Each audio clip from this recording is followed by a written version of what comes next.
Niat ingsun ngedusi sedulur papat, 5 pancer, 6 nyawa, 7 sukma. Napakake daya kati.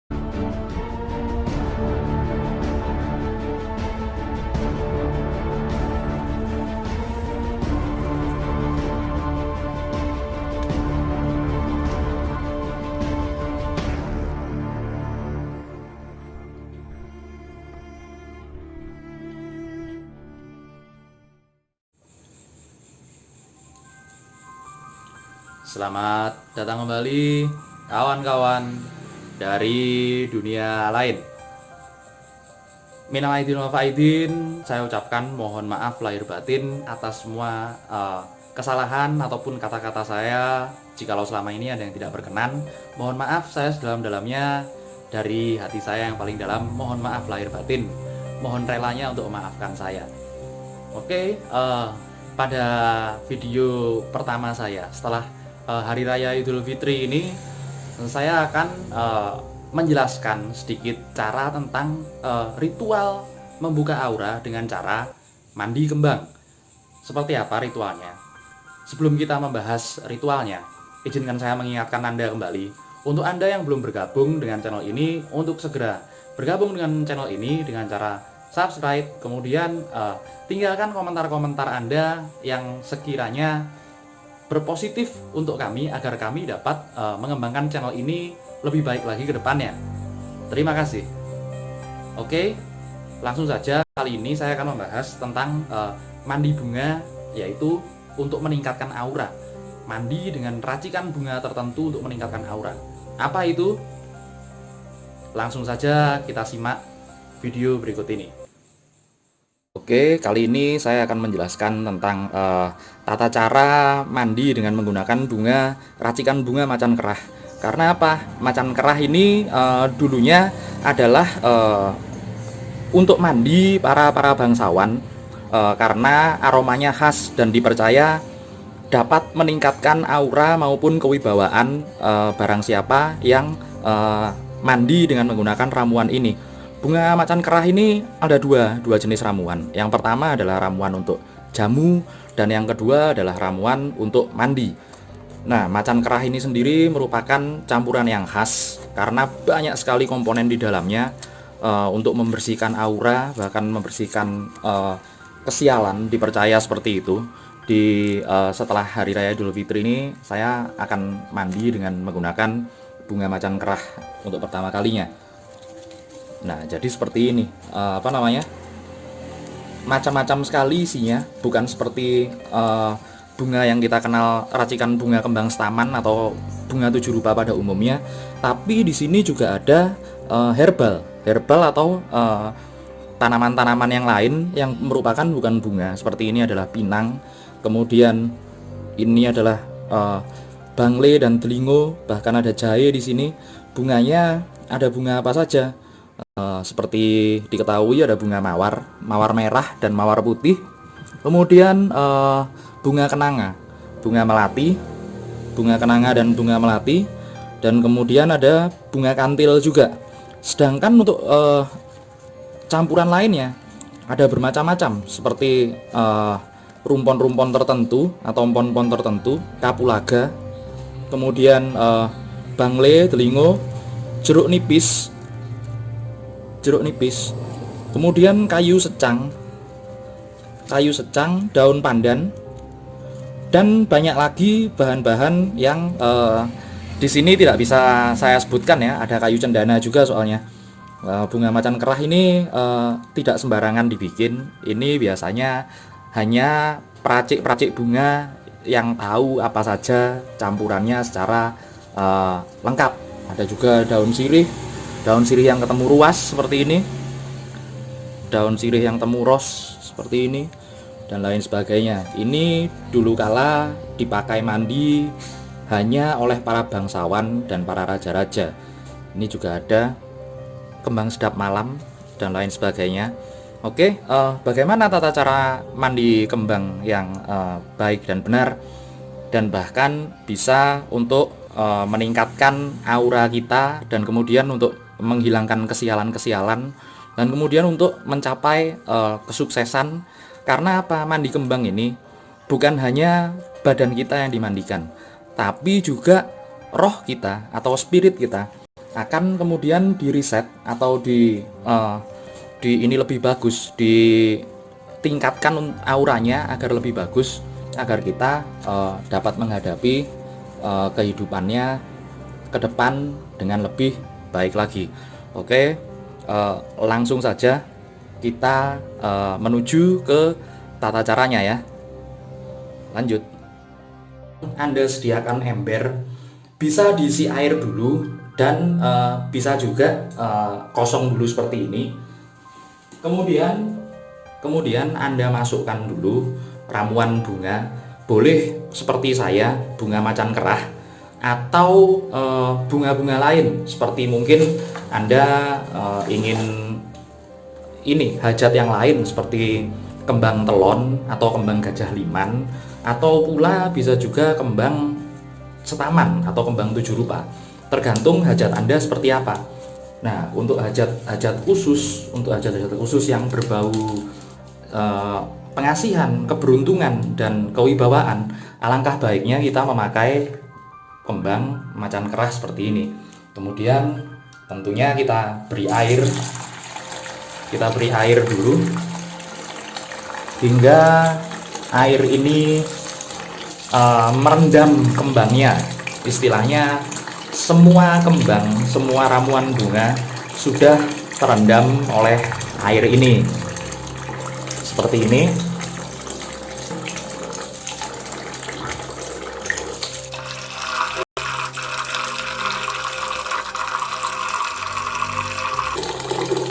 Oke, ini sudah cukup terendam seperti ini.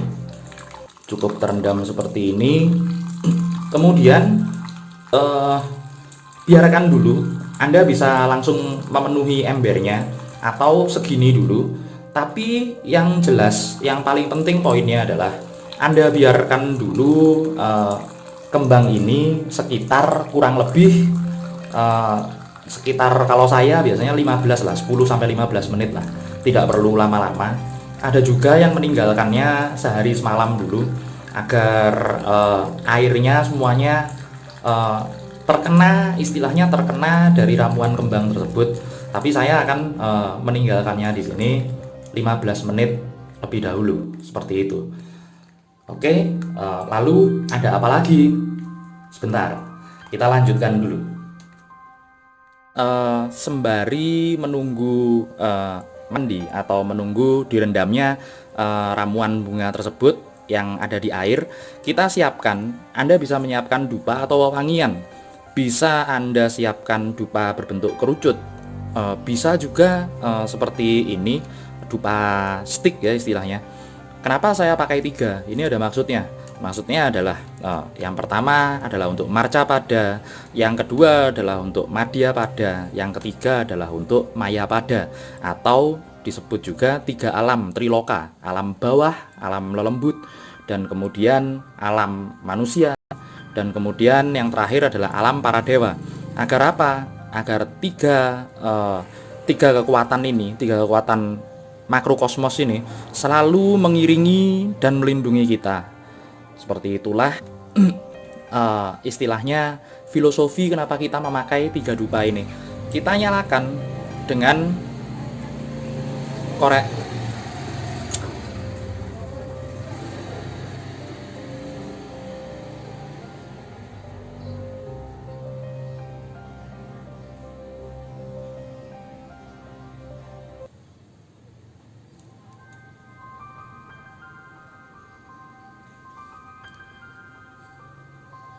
Nah, ini sudah menyala semuanya. Jangan pernah meniup dupa ketika setelah dinyalakan. Anda matikan dengan ditiup, itu kurang pantas. Biar mati sendiri saja, atau bisa Anda kibaskan seperti ini. Lalu setelah dupa ini siap, dupa ini menyala, Anda dapat memegangnya dengan cara ini, namanya namaskara mudra. Namaskara mudra adalah posisi tangan menguncup seperti ini. Ini adalah namaskara mudra, kemudian letakkan di depan dada Anda. letakkan di depan dada Anda. Kemudian Anda melakukan doa atau permohonan kepada Tuhan tentunya, sesuai dengan hajat Anda seperti apa. Setelah Anda melakukan istilahnya doa atau ritual tersebut, bawa dupa ini ke kamar mandi untuk Anda mandi sekalian. Oke. Lalu sebelum Anda mandi, ada niat atau ada istilahnya doa yang harus dibaca. Itu kalau menurut saya keyakinan masing-masing, silahkan. Tapi saya akan tuliskan di deskripsi di bawah. Saya akan tuliskan doa yang biasa saya gunakan untuk ritual mandi. Silahkan Anda lakukan di rumah, bisa. Itu untuk universal ya, untuk siapapun bisa, untuk agama apapun bisa, untuk pria dan wanita, anak kecil, bahkan anak kecil pun boleh, sangat boleh sekali melakukan ritual ini. Karena apa? Ritual ini adalah istilahnya ritual sinkronisasi kita dengan alam. Oke, kita tunjukkan saat kita mau mandinya. Oke, kita lanjutkan dulu ya. Sekarang istilahnya air bunga kita ini sudah siap. Bagaimana indikasinya atau indikatornya bahwa air kita sudah siap atau belum?